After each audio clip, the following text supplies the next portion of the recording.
Enigma en zona 3. Autoridades se reúnen tras colapso del puente Adolfo Mijangos sin revelar planes concretos. Incertidumbre sobre reparación o construcción nueva persiste mientras el Ministerio de Comunicaciones y Municipalidad de Guatemala prometen acciones.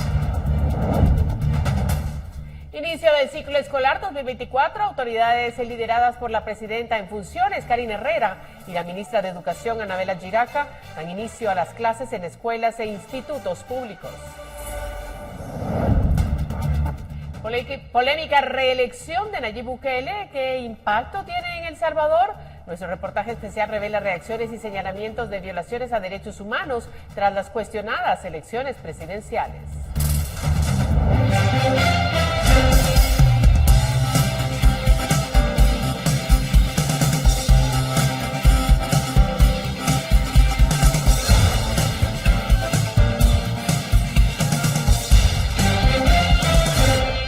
Hace 2 años, el Congreso de la República aprobó una ley para la construcción de infraestructura estratégica, lo que significó un aumento de 3.000 millones en el presupuesto. Sin embargo, hoy las nuevas autoridades han solicitado una auditoría para que se presenten denuncias por sobrevaloraciones en unos 80 proyectos de más de 100 que contempla la normativa. Para algunos, cuando fue aprobada en el 2022, se le llamó la Ley Piñata. Su nombre técnico era la Ley para fortalecer el mantenimiento y la construcción de infraestructura estratégica. La razón de sus diversos nombres se debía a los más de 3.000 millones de quetzales que otorgan una ampliación presupuestaria al Ministerio de Comunicaciones, sumado a las dudas sobre los criterios técnicos usados para definir los proyectos y sus costos. 2 años después, para las nuevas autoridades del Ministerio de Comunicaciones, hay dudas en unos 80 de los 112 proyectos, ya que reflejan costos irregulares por encima del promedio, por lo que han pedido a la Contraloría General de Cuentas una auditoría de seguridad limitada con la intención de que se presenten denuncias por estas supuestas sobrevaloraciones. En la práctica, lo que hemos encontrado es que hay contratos que evidentemente están arriba de lo previsto. Y eso estamos verificando con las brigadas de costo que ya mencionó la ministra. Pero no nos hemos quedado ahí. Hemos ido inclusive a la presentación de esa nota ante la Contraloría, que le llaman ellos, en base a coordinación con la Contraloría, es una auditoría que se llama de seguridad limitada. Entendemos que esta auditoría promueve o provoca a corto plazo, si se lleva a cabo rápido, una denuncia. Tras los análisis se encontró que existió cierta celeridad para la adjudicación de los proyectos según las autoridades, además de deficiencias en la supervisión y el radio de cobertura. Encontramos una gran falencia en el diseño de los proyectos. Evidentemente había una debilidad muy grande por agilizar o acelerar, entre comillas, la asignación de los proyectos, que implicó que los costos no eran reales. Eso se determina a través de la cantidad de renglones que tiene un contrato. La Contraloría ya tiene en marcha una auditoría, sin embargo el Ministerio de Comunicaciones solicitó revisiones especiales de 15 proyectos más y ha encontrado otras irregularidades en un listado de obras que hasta este momento se han verificado. Este martes la ministra de Comunicaciones afirmó que comenzarán con reuniones con los contratistas para ofrecerles que se adecúen al precio de mercado o que compensen al Estado con más obras por el precio. Esos proyectos queremos que ustedes nos los auditen, porque por otro lado nosotros estamos cuantificando para llegar a precios de mercado, a precios reales de cada proyecto y negociar con los contratistas. Si quieren continuar, van a continuar, pero al precio que debe ser. O van a compensar con obra o van a decrementar obra, dependiendo de la figura que proceda. Con imágenes de Gabriel Molina para Noticiero Guatevisión, Henry Montenegro. Y autoridades prometieron tomar una postura tras una reunión en Conred, donde se evaluaron los daños a un puente en la zona 3. El Ministerio de Comunicaciones afirma que el puente está bajo la jurisdicción de la Municipalidad de Guatemala. Las autoridades del Ministerio de Comunicaciones y Municipalidad de Guatemala anunciaron que este lunes darían a conocer los daños al puente Adolfo Mijangos López en zona 3 y qué acciones estarían tomando en cuanto a reparación o construir uno nuevo, luego de reunirse con miembros de la Conred. Luego de llevarse a cabo la mesa técnica, los representantes de cada institución no brindaron detalles de lo acordado y las evaluaciones.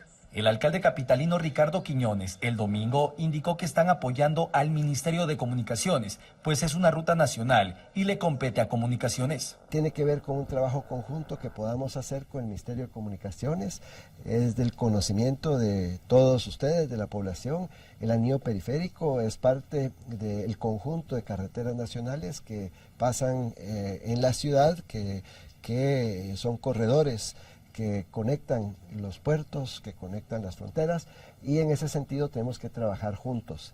Mientras que Yasmín de la Vega, ministra de Comunicaciones, mencionó que la cartera estará apoyando a la comuna capitalina. Esta es jurisdicción de la Municipalidad de Guatemala. Nosotros como Ministerio de Comunicaciones somos un apoyo, como siempre, técnico. Está nuestro director de caminos, el director de Covial, ingenieros especialistas en puentes y carreteras que son los que están apoyando a la Municipalidad de Guatemala. La funcionaria mencionó que tras el accidente de tránsito que provocó el tráiler, la estructura quedó debilitada. Agregó que con lo poco que dieron a conocer los especialistas, no se podrá salvar el puente. De la Vega y Quiñones coinciden en que se debe colocar un puente Bailey mientras se repara la estructura. Con imágenes de Michelle Velázquez, para Noticiero Guatevisión, Rubén Lacán. Por cierto, la ministra de Comunicaciones, Jazmín de la Vega, afirmó que esta semana estarán presentando las denuncias por un contrato que fue otorgado el año pasado por la anterior administración para el mantenimiento de la autopista Palín-Escuintla, la cual aún estaba en proceso de ser devuelta al Estado, luego de haber estado concesionada durante 25 años con cobro de peaje. Dicho contrato, otorgado en su momento, fue por una suma cercana al 1.000.000 de quetzales. Sin embargo, con el mismo se destruyeron las casetas de peaje e intervino, pese a que aún debía seguirse con el mantenimiento por parte de la anterior empresa. En la actualidad, el paso por la autopista es libre y ya no se cobra peaje desde abril del año pasado, luego de finalizarse la concesión. La denuncia será interpuesta esta semana. En este caso es la empresa Moca que intervino en la concesión que la tenía de Palín-Escuintla mano. O sea, nunca se debió haber intervenido en esa concesión, dado que la intervención pues, es ilegal. Es ilegal porque es una empresa la que tenía a su cargo la misma. Y los trabajos que se contrataron de esta empresa fueron pagados en su totalidad y está en fase de liquidación. Nosotros tenemos la obligación de revisar que estos trabajos hayan sido cumplidos en su totalidad. Bueno, mire, y si usted utiliza la ruta al Pacífico, le informamos que el Ministerio de Comunicaciones ha decidido que los trabajos de construcción del paso permanente sobre el puente del kilómetro 17.5 de Villanueva se retomen después de la Semana Santa. Esto se decide tomando en cuenta que de continuar en estos momentos, durante la Semana Mayor tendrían que desviar a los conductores hacia el centro de Villanueva, lo que provocaría caos vehicular. Por lo tanto, se ha decidido postergar la fecha para retomar los trabajos en este lugar donde se produjo un socavón el año pasado. 2 meses después de Semana Santa, les comento, nosotros estaríamos ya en la capacidad de continuar con la construcción de la parte que queda pendiente, de la otra parte del puente.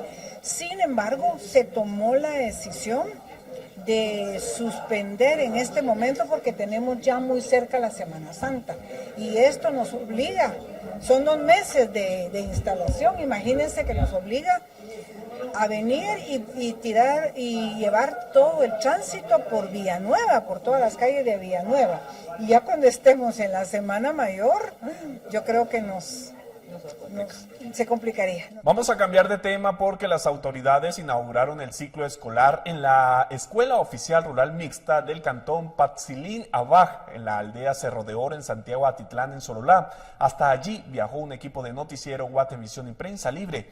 Aquí todos los detalles. Esta es la solicitud que tiene el director de la Escuela Oficial Rural Mixta Cerro de Oro en el cantón Patzilín-Abaj, quien señala que más del 75% de los habitantes en Santiago Atitlán hablan el Chutujil. Sin embargo, se enfrentan a un reto mayor, y es que desde el Ministerio de Educación en los últimos años se les ha tenido en el olvido con la interculturalidad, principalmente con el lenguaje materno. Si bien han recibido libros de texto en este idioma, lo hacen únicamente para niños de primer grado. El resto están tratando de hacerlo incluso con donaciones que obtienen y de una forma que les permita a los niños no olvidar de dónde vienen y sus raíces. El tema de la educación bilingüe intercultural justamente es un tema que apunta a la calidad educativa y lo que pretende realmente es respetar la situación identitaria de las niñas, adolescentes y jóvenes, justamente para que se sientan parte de y permanezcan. Ese es un tema que ayuda muchísimo. Ahora, estamos viendo de verdad un tema de deserción en jóvenes. No puedo darle datos ahora porque, como insisto, hasta mayo terminamos cerrando la matrícula. Por lo tanto, vamos a hacer actividades muy fuertes para tratar de atraer a la mayor cantidad de jóvenes, sobre todo el tema de juventud. Como docentes en la comunidad, lo que pedimos a las autoridades es que nos apoyen, que nos brinden esos textos que nos sirven específicamente,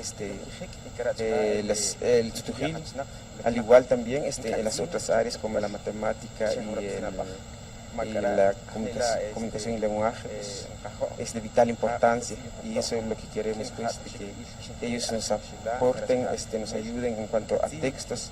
Le pedimos a las autoridades centrales, pues, para que nos den esa oportunidad, no directamente a nosotros, sino que directamente a nuestros niños, que son los futuros de nuestra comunidad de Cerro de Oro.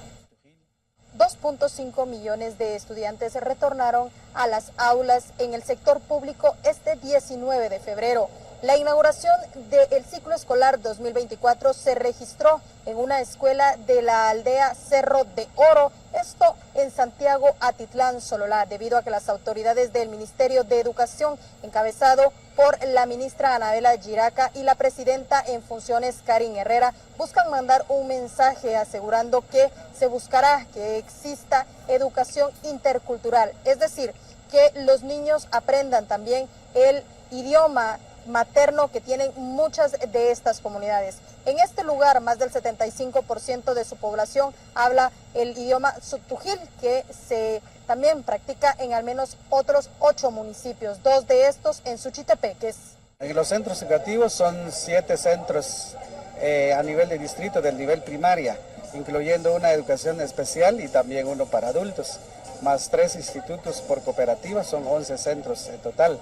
Cantidad de niños y jóvenes atendemos entre 1.400 a 1.600 estudiantes. Sobre la entrega de útiles escolares se mencionó que se prevé duplicar el apoyo este año con una nueva entrega en el mes de junio. A estas metas se agrega el remozamiento de al menos 4.000 escuelas para alcanzar 10.000 a final de año. Con imágenes de Óscar Vázquez y Walter Velázquez, reportó para Guatevisión Andrea Domínguez y Ana Lucía Ola. Mire, los 2.5 millones de estudiantes desde el sector de primaria diversificado retornaron a las clases presenciales este lunes en todo el país en medio de diversas necesidades. Eso aseguró la ministra de Educación, quien indicó que actualmente hay más de 36.000 establecimientos donde más de la mitad se encuentran en estado deplorable y solo este día al menos 9.000 establecimientos no cuentan con energía eléctrica, agua, escritorios e incluso drenajes. 36.000 centros educativos aproximadamente, tenemos 9.000 sin energía eléctrica, o sea, la situación es realmente dramática. Y nosotros estamos incluso pidiéndole al presidente de la República que nombre en situación de emergencia la situación en la que hemos encontrado las escuelas.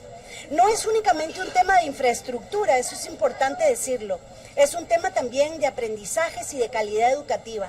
O sea, es como una moneda de 2 lados, no solo la infraestructura, sino la calidad educativa. Así que tenemos que hacer muchos esfuerzos para recuperar el sistema educativo, desde su infraestructura, por supuesto, hasta la recuperación de aprendizajes. Bueno, el presidente de la República, Bernardo Arévalo, continúa su gira por Europa. Este lunes estuvo en París, Francia, donde sostuvo reuniones con su homólogo en esa nación. El presidente de Francia, Emmanuel Macron, recibió a Bernardo Arévalo en el Palacio del Eliseo para sostener una reunión de trabajo. Los mandatarios dialogaron sobre la posibilidad de establecer oportunidades concretas de desarrollo y crecimiento para ambos países. Además, se abordaron temas relacionados con el cambio climático y el fortalecimiento interinstitucional. En su cuenta de la red social X, el presidente francés expresó su apoyo a Arévalo en la lucha por la democracia, según lo expresado en la publicación. Arévalo aprovechó la ocasión para invitar a Macron a visitar Guatemala, evento que podría ocurrir en 2025 dependiendo de la agenda de ambos gobernantes. Posteriormente, el presidente Bernardo Arévalo se reunió con la directora de la Organización de las Naciones Unidas para la Educación, la Ciencia y la Cultura, UNESCO, Audrey Azoulay, con quien se pretende desarrollar proyectos educativos para Guatemala. En un video publicado en las redes sociales del ente internacional, el presidente aseguró que el mundo necesita encontrar caminos hacia la paz y futuros democráticos, y la forma de hacerlo es a través de la cultura. La gira de Arévalo por Europa comenzó desde el pasado 15 de febrero y culminará el sábado 24, después de reunirse con el rey de España en Madrid. Para Noticiero Guatevisión, reportó Leslie Sánchez. Y la expresidenta del Congreso, Shirley Rivera, acudió este día al Ministerio Público para presentar una denuncia en contra del diputado Orlando Blanco. Esto derivado de un supuesto video del parlamentario que circuló en redes sociales el pasado jueves y donde supuestamente se burla de la vestimenta de la diputada. Rivera, además de la denuncia, solicitó medidas de protección que incluyen el alejamiento del diputado. El diputado no se ha pronunciado, sin embargo, el pasado jueves negó los señalamientos. Mientras tanto, la Junta Directiva afirmó que este martes conocerá el caso para determinar cómo procederán. La ley establece que deben darle un plazo de 10 días para que Blanco presente sus argumentos y luego se emita la sanción. La denuncia de Rivera ya fue trasladada a la Fiscalía de la Mujer, según el Ministerio Público. Pues estoy presentando medidas de protección, ¿verdad? Como cualquier mujer que pueda ir a pedir medidas para protegerse a Henry, eso es lo que fui a presentar. Y la instancia de los jefes de bloque del Congreso de la República definió la agenda para esta semana, en la que contemplan la elección de los magistrados suplentes del Tribunal Supremo Electoral, para lo cual esta semana se vence el plazo otorgado por la Corte de Constitucionalidad.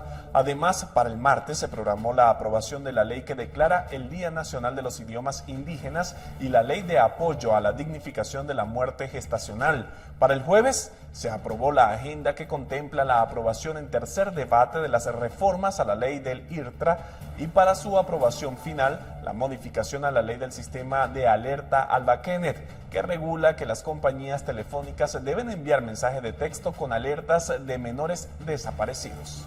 Justo como pronosticaron las encuestas, Nayib Bukele se religió como presidente de El Salvador en medio de una cuestionada maniobra legal y señalamientos de violaciones a derechos humanos.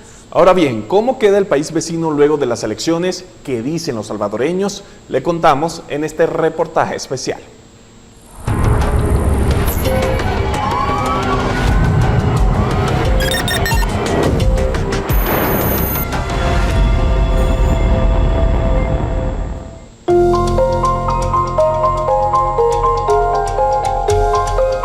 Estamos en la Plaza El Salvador del Mundo, uno de los lugares más icónicos de San Salvador, la capital de nuestro país vecino que concentra a 6 millones de habitantes, casi un tercio de la población total guatemalteca estimada. Tenemos mucho en común con El Salvador, pero una de nuestras diferencias más grandes radica en el presidente. Ya han escuchado su nombre, Nayib Bukele, un empresario que se volvió gobernante en 2019 y que a inicios de 2024 se reeligió con una cuestionada maniobra legal y en medio de señalamientos de violaciones a derechos humanos. ¿Cómo queda el pulgarcito de América con Bukele sentado por 5 años más en la silla presidencial? Lo que pasa es que se consolida ese sistema autoritario. Y nos deja enfilados para que en un mediano o corto plazo El Salvador transite una dictadura. Sistema autoritario, es decir, una forma de gobierno que abusa de su poder y lo utiliza en contra de la población. Bukele, autoritario, este señor al que aclaman. Sí, veamos las razones que pueden explicarlo. La reelección presidencial, en este caso, la Constitución es clara de que no se puede reelegir un presidente en forma continua y rompió la regla ocupando a las instituciones sobre las que tiene control, como el órgano judicial. Bukele permanece como mandatario gracias a un grupo de magistrados que en 2021 interpretaron la Constitución para dar vía libre a la reelección. Este es el Parque Daniel Hernández, en Santa Tecla, un municipio vecino de la capital. Aquí parece que a los salvadoreños les da igual si Bukele esquivó la ley o no. Para mí, correcto, porque el hombre ha trabajado. Si el pueblo lo clama, porque el pueblo es el que manda, pues, ¿verdad? Bukele acapara los titulares noticiosos por su mano dura en contra de las maras. Y es cierto, desde que tomó el mando, la criminalidad en El Salvador ha llegado a mínimos históricos. Todo empezó cuando el Congreso salvadoreño, cuya mayoría es afín a Bukele, decretó una medida legal que le permitió a las fuerzas de seguridad aprehender a miles de pandilleros. Hablamos del famoso régimen de excepción. ¿Y por qué decimos que viola derechos humanos? Porque comienzan a detener personas sin orden judicial, sin investigación previa. Por ejemplo, si usted iba en la calle, un joven que iba en la calle iba tatuado, aunque fuera un tatuaje artístico, si la policía decía, bueno, no, ese es un tatuaje de pandillero, lo capturaba. Si llegaban a requisar una casa porque decían que había un pandillero, no encontraban nada, pero se llevaban al hijo. Si la mamá decía que por qué se llevan al hijo y protestaba, se llevaban a la mamá. Entonces, el régimen de excepción nos ha enseñado una práctica de un sistema que detiene a cualquiera en forma arbitraria. Según el propio gobierno, desde que el régimen de excepción comenzó en 2022, ha habido más de 70,000 detenciones. Alrededor de 6,000 han sido denunciadas como injustas. En las calles de San Salvador no siempre se respira el temor de quedar tras las rejas de esa forma. En la Plaza Salvador del Mundo conocimos a Elizabeth y Francesca, quienes validan la política de seguridad de Bukele. Probablemente hay muchas personas que injustamente están ahí porque tenían un tatú o porque alguien lo señaló y dijo, ese es marero, llévenselo. Y alguien está ahí, pero son pocos. Es una opinión que también domina en la Plaza Gerardo Barrios, en el corazón del centro histórico. Una ley así, pues, tenía que suceder algo así, ¿verdad? Equivocaciones, pero para llegar a esto teníamos que, quizás sacrificar algo. Estamos frente a la Biblioteca Nacional de El Salvador. El edificio fue inaugurado en noviembre de 2023 y costó cerca de $54 millones financiados por China. Rápidamente la biblioteca se ha convertido en uno de los símbolos de la administración de Bukele. Una administración que alivió una de las preocupaciones más cotidianas de los salvadoreños. A mí me pasó una tragedia, me mataron a mis 3 hijos, ellos iban a ir para Estados Unidos y ese día llegaron a balearme a mí delante de ellos y los mataron después. Anduvimos enyesados mis 3 hijos y yo. A los 22 días me los llegaron a matar los pandilleros. Antes, para entrar a una colonia donde habían pandillas, había que pagar $3, en otras 5, $2, $1, depende, ¿verdad? Y si uno le caía mal a los que estaban en la puerta, peligraba la vida de uno. En las redes sociales, algunos guatemaltecos también consideran que Bukele es el mejor presidente del mundo. Lo que los internautas chapines más le aplauden al gobernante es la destrucción de las pandillas. Es el tema que genera más conversaciones positivas. Al otro lado de la moneda, lo que más le critican son las violaciones a derechos humanos. Este es el asunto que más daña la imagen de Bukele en la esquina guatemalteca de Internet. Luisa concuerda con esas críticas. Es integrante del MOVIR, el movimiento de víctimas del régimen, que nació en 2022 para denunciar capturas arbitrarias de supuestos miembros de pandillas. No sueñen con que quieren un presidente así porque no saben lo que piden. Luisa se unió al colectivo para pedir justicia por su hija, Emily, quien fue aprehendida en enero de 2023 luego de que una página anónima de Facebook la señalara de ser marera sin ninguna prueba. Mi esposo, ella y yo le dimos el voto a Nayib Bukele porque creíamos en las propuestas que él tenía, pero dígame cómo yo vuelvo a votar por él. Nosotros tenemos una asamblea que no ve por su pueblo, es enemiga del pueblo. Enemiga del pueblo. Bukele lo niega. porque la democracia es que los salvadoreños decidimos cómo los salvadoreños nos queremos autogobernar. Y parece que muchos concuerdan con él. ¿Podría convertirse El Salvador en una dictadura? No lo creo, porque todo es democrático. Si te das cuenta, todas las personas los apoyan a Bukele. Pero aunque lo apoyen bastante, algunos sí ven el riesgo de que Bukele los lleve a una dictadura. A veces sentimos así como si vamos a estar así como en Venezuela, ¿verdad? Que solo un presidente y hacen lo que ellos quieren, ¿verdad? Que se dé la reelección indefinida. Eso sería como el primer de los grandes indicadores de lo que falta para construir una dictadura. Lo segundo es que se dé una represión, no necesariamente en las calles con balas, contra la prensa que no está alineada, contra las organizaciones de sociedad civil, contra algunos sectores de las iglesias que son críticas de lo que está sucediendo. La prensa salvadoreña ya sufre de ese síntoma dictatorial. En 2023, por ejemplo, el gremio registró 311 agresiones contra reporteros, más del doble de las que sumó en 2022. La mayoría provino de funcionarios afines a Bukele. Lo que puede pasar es que la realidad alcance a la gente, porque ahorita parece que la ciudadanía va muy adelante y no le alcanza la realidad, o sea, no logra dimensionar lo que está pasando, pero cuando los alcance y se rompa, digamos, la luna de miel que tienen con el presidente, entonces ahí va a venir el problema. Un problema que puede explotar si la buena seguridad deja de ser suficiente para que los salvadoreños se sientan satisfechos con su gobierno. Estamos en el mercado La Tiendona, considerado como uno de los más grandes de San Salvador. Y aquí los comerciantes saben que la economía salvadoreña no está en su mejor momento. Mi hijo estudiaba en un colegio privado y hoy lo tuve que poner a una escuela, a uno que es privado, porque ya va a ir a bachillerato y siento que no voy a alcanzar. Aquí más que todo uno trabaja con dinero así prestado, porque uno no tiene lo suficiente para comprar a diario todo, va. Y no es un chiste.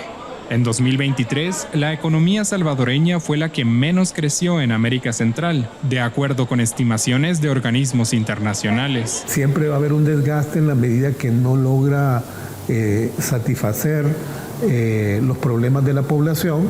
La gente cree, porque así se lo han vendido, de que cuando Bukele ya no lo quieran y se tenga que ir, lo van a sacar por la vía del voto. Pero ya reformaron el sistema electoral, ya pusieron todo el tablero anticipadamente a su favor, que cuando la gente quiera sacarlos del poder, no va a poder. En el futuro va a depender de estos factores, ¿verdad? De la movilización de la gente. O sea, por ejemplo, lo que pasó en Guatemala es un ejemplo de cuando la población se harta y no acepta este tipo de fraudes. Solicitamos un comentario a la presidencia de El Salvador sobre los señalamientos contra Bukele, pero no hubo respuesta al cierre del reportaje. Autoritarismo envuelto con una chonga, es eso lo que es Bukele, y eso es lo que la gente quiere. Y parece que no solo en El Salvador. Esto es primero un mal ejemplo que le va a llamar la atención a los políticos. Voy a implementar las políticas Bukele para algún día yo pueda servir a mi país como lo está haciendo el presidente Bukele. Es un ejemplo de lo que podemos hacer y trabajar en la educación. Y entonces el político de otro país va a decir, hey, esto resultó, voy a copiar este modelo, esta forma de llegar al poder y de gobernar, porque le gusta a la gente y me garantiza popularidad.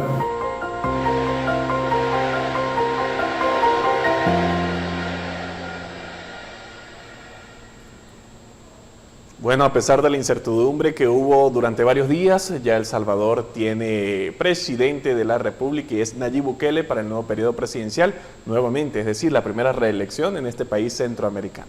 Lo que sí es cierto es que le deseamos lo mejor a nuestros hermanos salvadoreños. Nosotros vamos a una pausa comercial, ya volvemos. Misión del FMI examinará la economía guatemalteca, visita clave para evaluar indicadores macroeconómicos y clima de negocios. Ya volvemos con la información.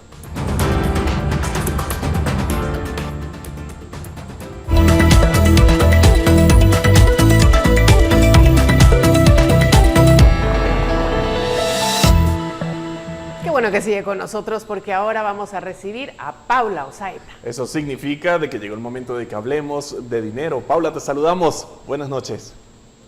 María Luisa, Alberto, buenas noches. Qué gusto iniciar la semana con ustedes. Hoy quiero contarles que la carga movilizada por el sistema portuario en el 2023 totalizó 28.892 millones de toneladas métricas, cifra menor a los 29.809 millones del 2022, lo que representa una caída del 3%. Las cifras dan cuenta que las variaciones en el movimiento de carga, sobre todo en granel sólido, impactó sustancialmente los números anuales a la empresa portuaria nacional Santo Tomás de Castilla en Izabal, contrario a lo que ocurrió en el Pacífico, ya que la empresa portuaria Quetzal en Escuintla reportó una tasa de crecimiento positivo. Las cargas que reportaron un desempeño negativo con relación al 2022 fueron el granel sólido con menos 10%, carga general con menos 6.2% y en contenedores menos 0.32%. La única que reportó crecimiento fue la carga granel líquido con 3.2% más, que es la importación de derivados del petróleo. El 47.4% de la carga transportada en 2023 fue manejada por EPQ.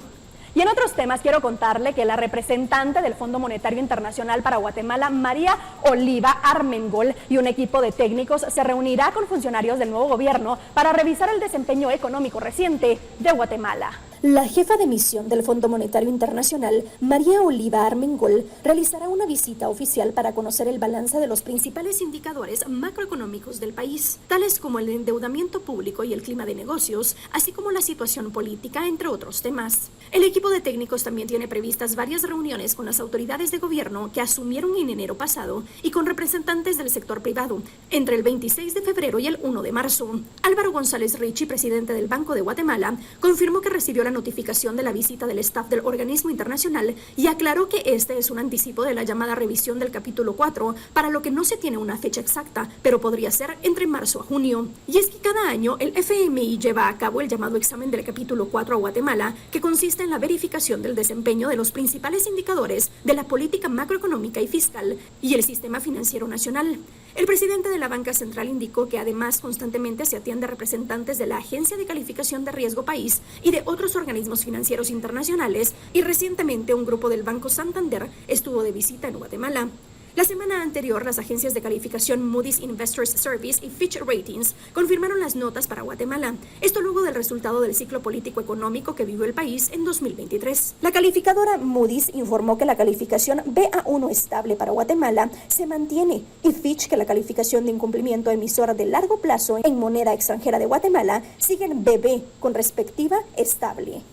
Promover a las personas equivocadas causa un desastre en las empresas. Idealmente promovería a alguien con la personalidad y habilidades correctas, alguien con la habilidad de inspirar y conectar con el equipo, alguien que es un ejemplo para los demás y merece respeto. Pero ¿qué ocurre en muchos de los casos? Los ascensos se basan en las relaciones personales en lugar de los méritos profesionales.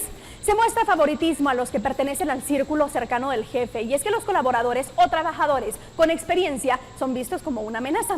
En ocasiones los procesos de evaluación están sesgados, incompletos o son anticuados, y hay falta de transparencia y ética, lo que crea una cultura tóxica. Analice esto en su empresa y ascienda a las personas que lo merecen, mostrando lo que son capaces de hacer en su lugar de trabajo. Nos vemos mañana con más consejos en Hablemos de Dinero.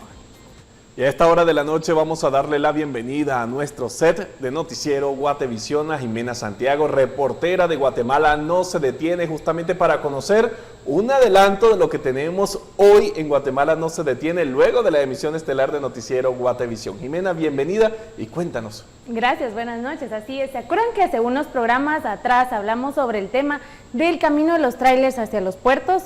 Todo lo que tenía que conllevar un trayecto de 300 kilómetros. Bueno, esta noche les traemos la continuación a esta investigación, en donde pudimos ver la eficiencia de los muelles y las acciones muy importantes que se deben hacer en los próximos años por el tema de la competitividad que tenemos en el país. Qué interesante, Jimena, lo que estás diciendo en relación a cómo podemos atraer todos esos barcos, me imagino, grandes, chicos. ¿Cómo estamos nosotros en ese sentido? Bueno, actualmente estamos rezagados, recibimos naves entre más o menos 1,000 o 3,000 contenedores, mientras el mundo ya recibe entre 4,000 y 12,000. Y aquí hay una tarea pendiente por trabajos a hacer que les traemos esta noche en el programa de Guatemala No Se Detiene, y los actores, como siempre, que tienen esta tarea.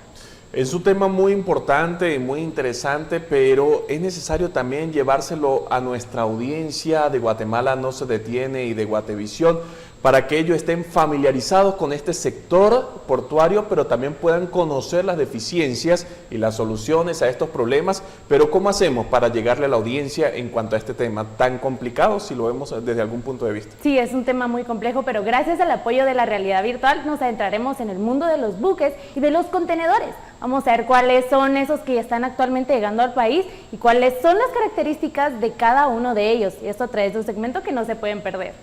De verdad que sí, es imperdible, pero además queremos saber si, como en otros programas, van a haber expertos en el tema. Claro, esto no puede faltar cada noche en la emisión de Guatemala No Se Detiene. Les traemos una entrevista con el exministro de Transportes que nos reveló cuál es la ruta en el país que debe seguir para mejorar el tema de puertos. Bueno, Jimena, muchísimas gracias por acompañarnos. Solo queda la invitación directamente por parte de la reportera estrella de Guatemala No Se Detiene a la emisión de hoy. Así es, los esperamos a las 22:15 horas, luego de la emisión del noticiero en el programa de Guatemala No Se Detiene, en que hablaremos del tema de puertos. Bueno, interesantísimo por demás, quédese después de este noticiero para que disfrute un tema interesante, muy bien presentado, y ahí estaremos pendientes. Nosotros a la pausa comercial nos acompaña y ya regresamos. Gracias, Jimena. Bueno, y con el reporte de nuestra compañera Carmina Montúfar, llegamos al final de la emisión estelar de Noticiero Guatevisión. Muchísimas gracias por acompañarnos. María Luisa, buenas noches. Buenas noches para ti, Alberto, para ustedes también. Regresamos mañana con más información. Por el momento, descanse y quédese en la señal de Guatevisión, porque llega Guatemala No Se Detiene.